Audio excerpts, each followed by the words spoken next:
Have you ever watched the way others use the library? There's quite a difference in the way they go about it. Some seem lost in the library. Take this girl, for example. Her name is Jean. You'd hardly know that her job is to find what she needs and get to work as soon as possible. She seems confused. But why?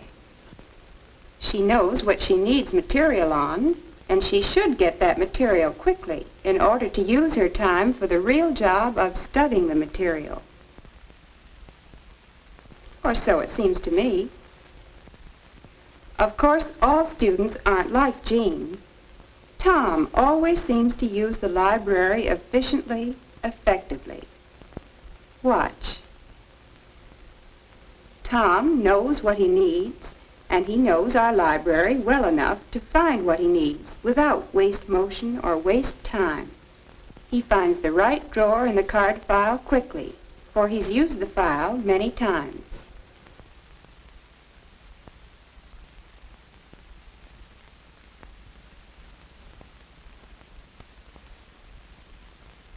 He records the call number completely, and he's ready to find the book he wants.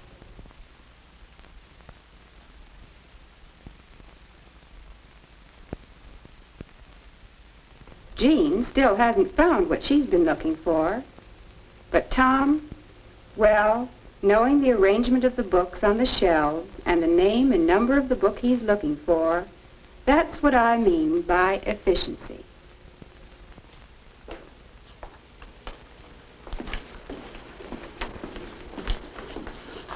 Well, that's all right. Mine may take time. Thanks. I'd like to take out this book, Miss Wilson. Here you are, Tom. Thank you, Miss Wilson. Yes, Jean. Have you a book on the life of Nathaniel Hawthorne? Why, I think we have a number of books you could use. Would you like me to help you find something? Would you? And while we're about it, perhaps I could show you a few things about how to use a library efficiently. I guess there are a few things I could learn. Let's begin at the card catalog. Of course, you know the various ways we list a book in the card catalog. By subject, by author, and by title? That's right. Now, suppose you look for a book on the life of Nathaniel Hawthorne. Now, the first thing, Jean, is to really get to know this card catalog. You should be able to put your hand on just about any drawer you want. Let me show you. You select a subject. Well, how about the Scarlet Letter? All right. We want the S drawer. S for Scarlet. But the title begins with the. Yes, but in our card catalog, we disregard these, ands, and a's, so we look in the S drawer. Here we are. This is a title card for The Scarlet Letter by Nathaniel Hawthorne. That was quick. You should be able to find cards that efficiently. Now you try it. Let's see. I want the H drawer. H for Hawthorne. Now it ought to be H-A. H-A. It ought to be in this section. H-A-W.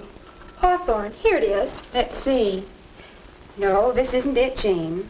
No? No, this is an author card for the story Great Stone Face, written by Nathaniel Hawthorne. If you'll notice, the name of the author is in small letters. You want the story of the life of Hawthorne. Is this it? Yes, this is a biography. Now, can you notice the differences? Oh, the name is in capitals and in red. Is that what you mean? Yes, that's right. In some libraries, we mark subject cards with capitals, in some with red. Now, what do you do next? Look for the book? That's right. Only to look efficiently, we'd better take the number of the book. Oh, all right. Do I need all of the number? Yes, both lines. We'll see why a little later.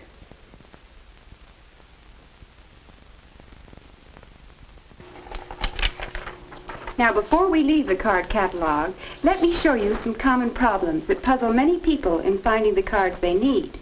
Look at this. We file these cards differently than you may find them in other directories. We file them all as if they were simply M-A-C.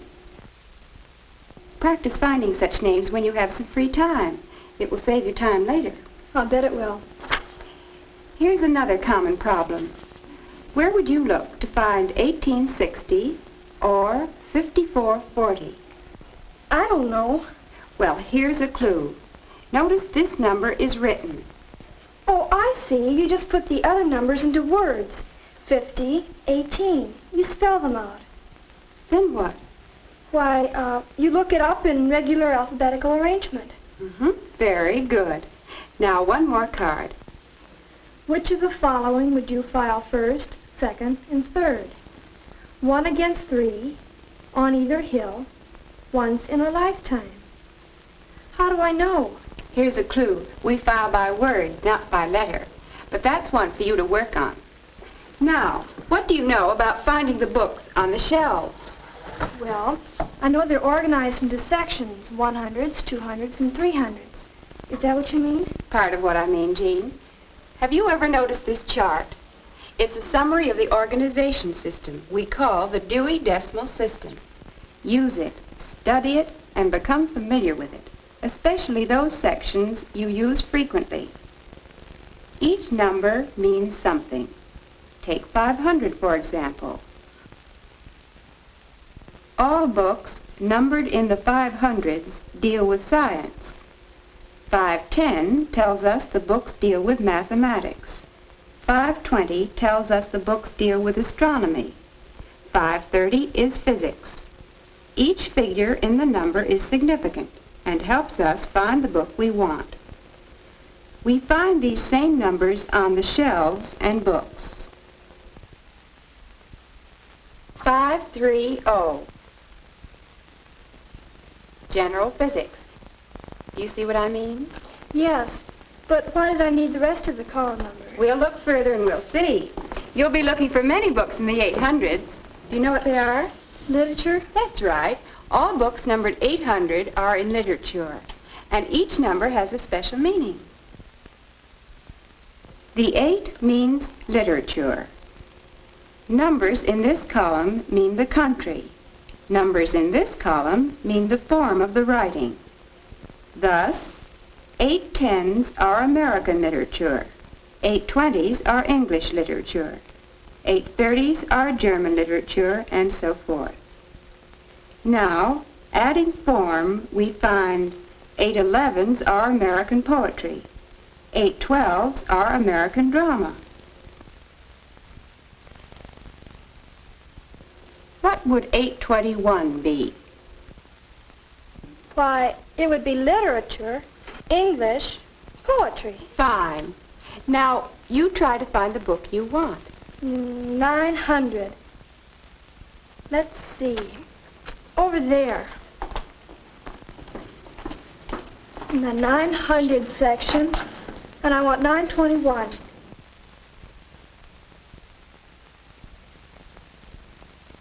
Here it is. But this isn't the book I want. Better use all the call number. The second part helps to locate a particular book. In biography, the first letter of the number refers to the person written about.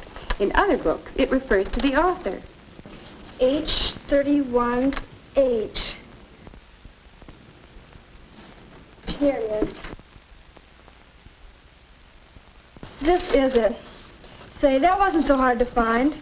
And thanks, Miss Wilson. I'll remember what you've taught me. Of course, this is only the beginning for Jean. She has much more to learn, such as the arrangement of fiction, but she's made a start. Before long, her searching for materials should be quick and efficient. Yes, so many of us need to know the organization of the library, so we can give our time to studying materials instead of looking for them. It can be so easy.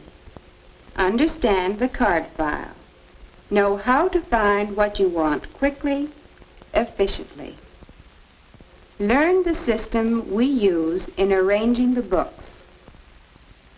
And develop your skill in finding the books on the shelves.